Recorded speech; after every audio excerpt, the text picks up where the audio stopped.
Skull, my warriors! Today is a spotlight on Mortal Online 2's attribute points.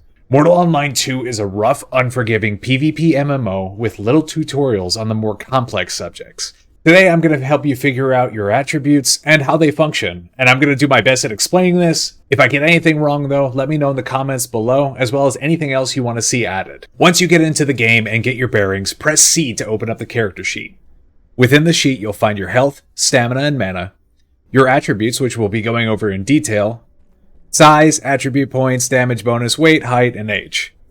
Our attributes are listed in the format of current level and maximum level. Your current and maximum is calculated by various variables like weight, height, buffs, etc. Your attributes are strength, which increases your damage, stamina, carry weight, armor weight tolerance, and bow draw. Your dexterity, which also increases your stamina, jump, and sprint.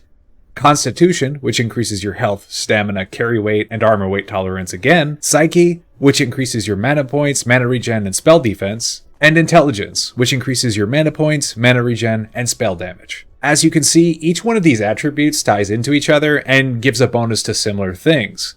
Some weigh heavier than others, so take that into consideration when increasing or decreasing your attribute levels. Speaking of increasing or decreasing, listed below your attributes are your attribute points. Whenever you gain a point, it appears in this pool, and can be allocated to any of the attributes above, given that you aren't at your maximum. How do you gain these attribute points, you say? Well, there's a handy little button next to each of these attributes, which by default is on a plus, but you can click on it to change its status, from plus, minus, to locked. If you set an attribute to minus, over time as you go through your business, you'll slowly remove points from that attribute and allocate it to any of the others that you have a plus to, that you may be training. What I mean by training is anything in the world that requires that attribute. So training intelligence could be casting spells, or strength could be swinging a sword.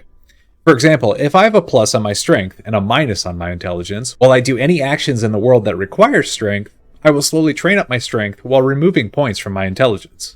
If I'm happy with my intelligence where it is, I could simply click the button again to lock it, keeping it at its current number unless I unlock it and do something else to change it.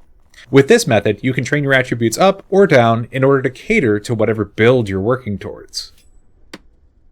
Anyways, guys, I'm Solar Polar Bear. Don't forget to subscribe and follow me through my adventure. Be safe out there, guys.